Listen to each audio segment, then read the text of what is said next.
Assalamu alaikum, саламатсыздарбы? Бүгүн мен сиздерге бардык Mi жана Samsung телефондорунун паролдорун кантип ачат, ошону көрсөтүп бермекчимин. Бардык моделдеги Samsung жана Mi телефондор. Мисалга ала кетсек, Note 9, Samsung Note 9 и Redmi Note 9. Redmi Note 9, Redmi 9A,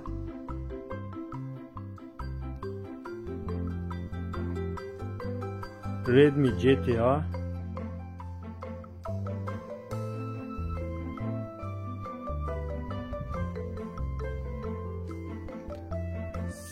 Samsung A11, Samsung'un akırkı modeldeki telefonların biri. Jana Samsung J3, bu eski modellerden. Ушул телефондордун баарынын коддорун ачууну азыр мен сиздерге көрсөтүп берем. Жана ушул бардык Samsung жана Mi телефондорун ушул мен видеодо көрсөтүп бергендей кылып ачсаңыздар болот. Анда эмесе кет. Биринчиде бул eski Samsung телефондордон баштайлы. Мисалы, бетиндеги телефон паролун унутуп калсаңыздар, телефонду өчүрөбүз. Бул eski ушул метод eski Samsung телефондоруна тиешелүү. Бардык домой кнопкасы бар телефондор ушул телефон кандай ачсам башкасы домой кнопкасы бар телефондорду ушул телефонду ачкандай кылып ачсаңыздар болот. Өчүрөбүз. Домой кнопка жана үндү жогорулатуучу кнопка жана жандыруучу кнопканын чогуу баарын бир абалда тең басабыз. Жангандан соң жандырылган кнопканы кое беребиз. Мындай болгон режимге кирет. Бул режимдин аты Recovery деп коет. Ушул Recovery режим аркылуу биз телефонду сброс кыла алабыз. Мына үчүнчүдө Wipe Data Factor Reset. Ушул телефонду заводской настройкага келтирет. Басабыз. Тандоо үчүн жандыруучу кнопканы басабыз. Ылдыйга түшөбүз, Yes тандайбыз. Yes, delete all user data. Бардык домой кнопкасы бар Samsung телефондорун ушул метод менен ачса болот. Reboot System Now.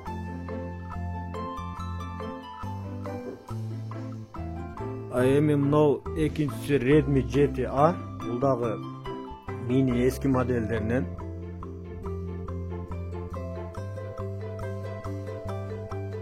Mi'nin eski modellerinden.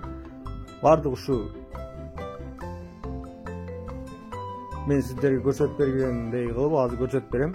Ушул бардык Mi телефондорун ушул көрсөтүп бергендей кылып ачсаңыздар болот. Телефонду өчүрөбүз.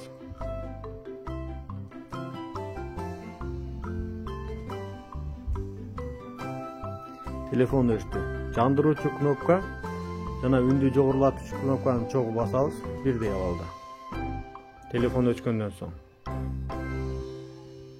И жангандан кийин жандыруучу кнопканы кое беребиз. Үндү жогорулатуучу кнопканы басып турабыз.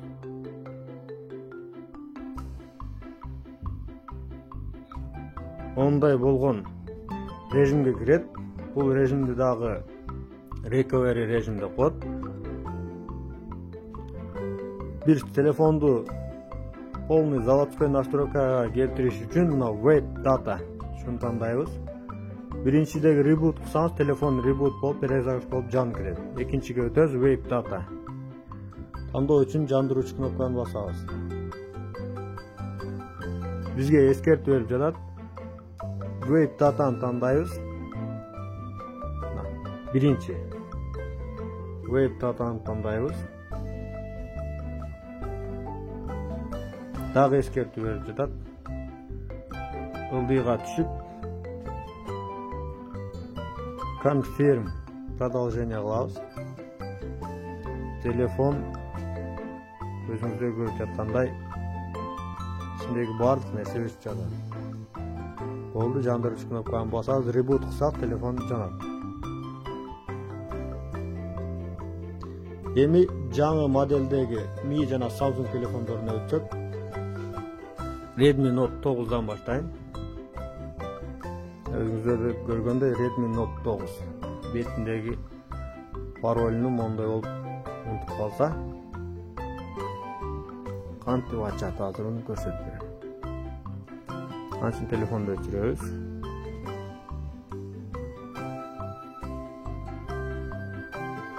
Telefon өчкөндөн соң мындан да жандыруучу кнопка жана үндү жогорулачу кнопканы эки чоң басабыз.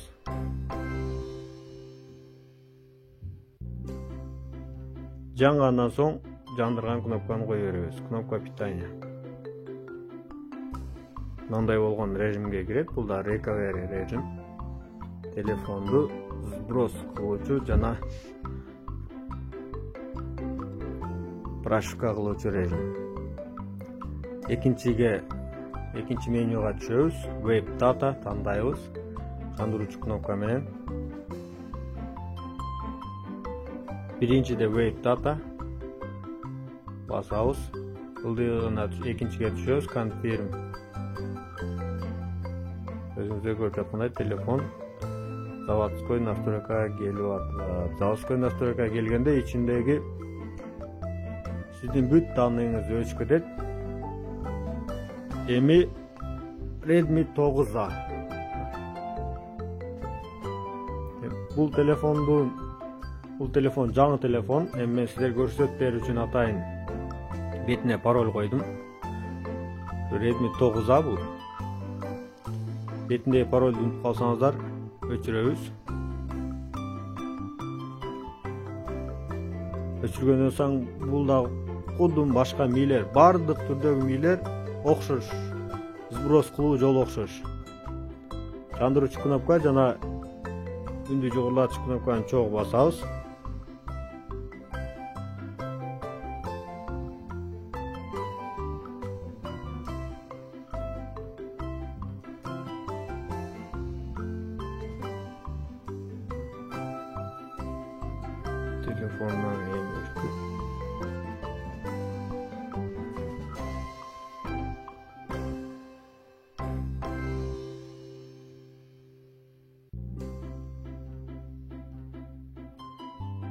Telefondan emişti. Telefon эми басабыз.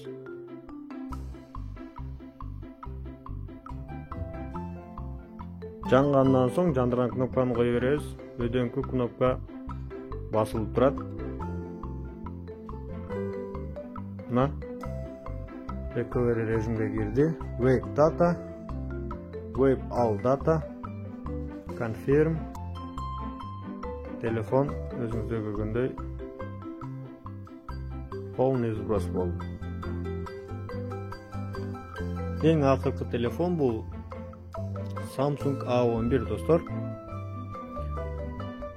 Бардык акыркы модельдеги Samsung телефондорун ушул мен азыр кылгандай кылып сброс кылсаңыздар бетиндеги пароль ачылат.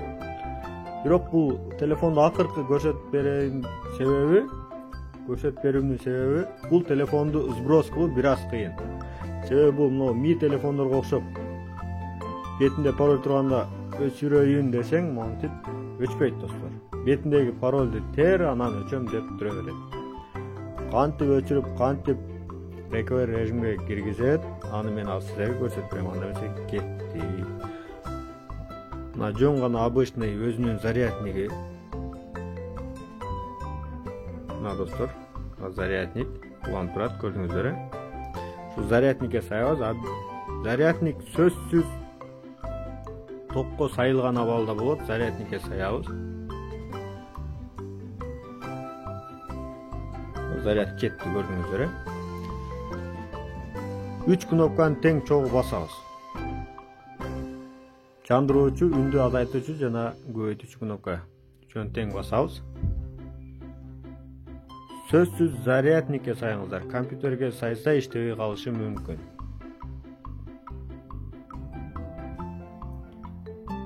Телефон өчкөндөн соң 0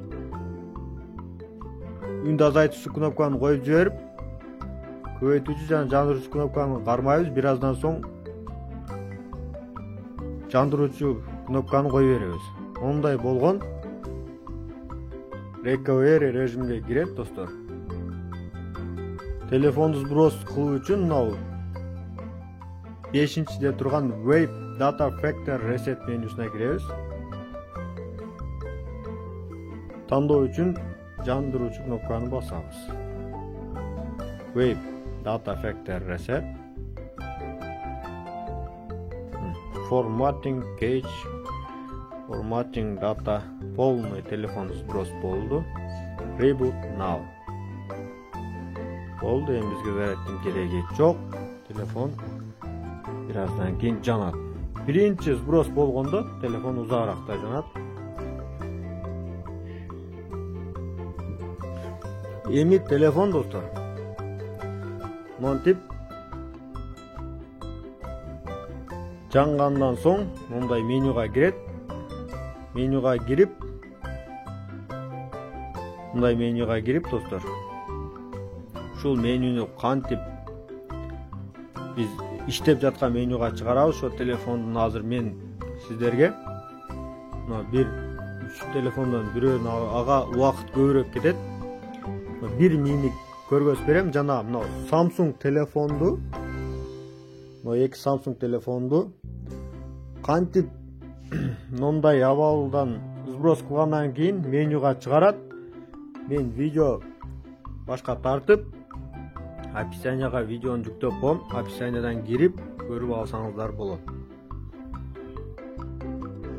Анда эмес, азыр мен мынау Redmi 7'nin менюга чыгарыш жолун көрсөтүп берейин достор. Мына мисалы мына MIUI 11. Бул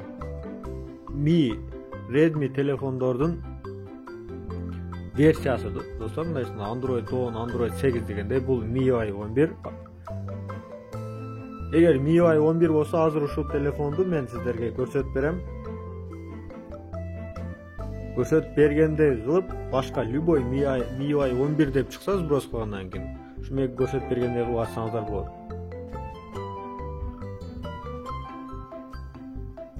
Далее. Мына биз мисалы пропустить далее кылып менюга барсак, бизди менюга киргизбейт. Азыр көрөсүздөр.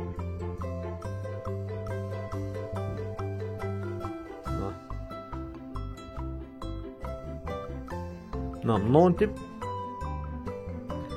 выход не выполненный. Чтобы работать с этим.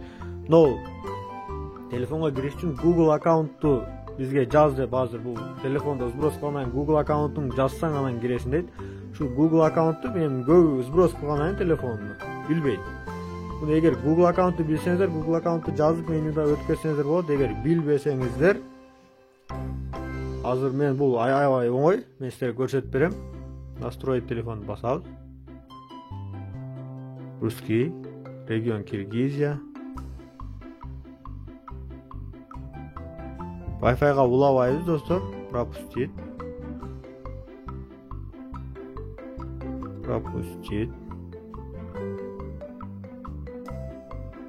Азыр бизден телефондун только блокировка экрана. Телефонго код коебуз достор. Блокировканы орнотобуз.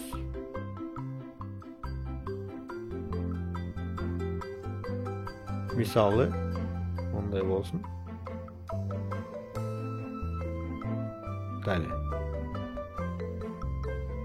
Азыр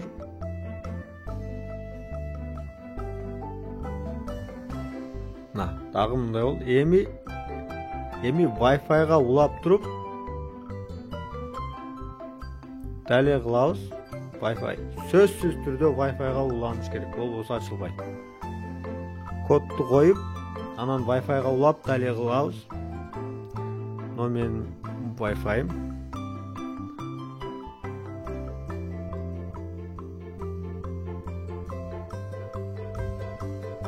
Wi-Fi'nin паролун теребиз жана улайбыз.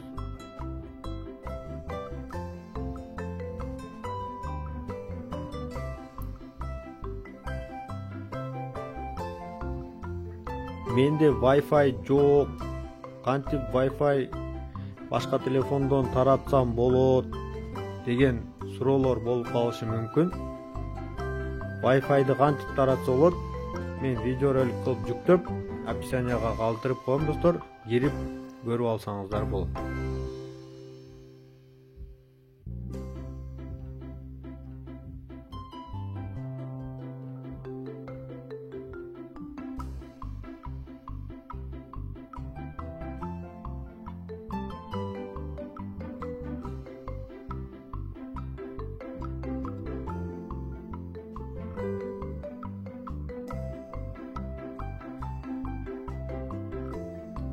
Не копировать.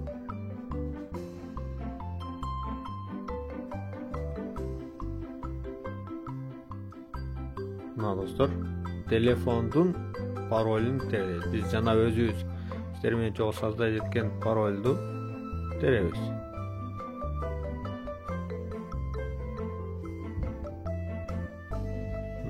Google аккаунтту эми пропустить этип өтүп кетсең болот деп бизге телефон кайрылып атат. Ушинтип телефондун азыр биз Google аккаунтун обход жолу менен өтүп атабыз. Эми менюга чыгат телефон Mi аккаунт создать этесиңби дейт. Пропустить.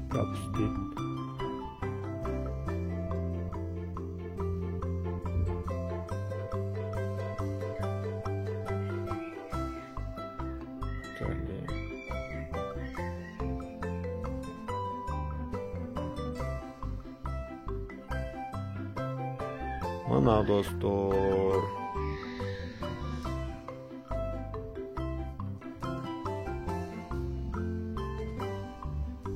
биздин каналга жазылыңыздар достор. Биздин каналда телефондун паролун кантип ачат,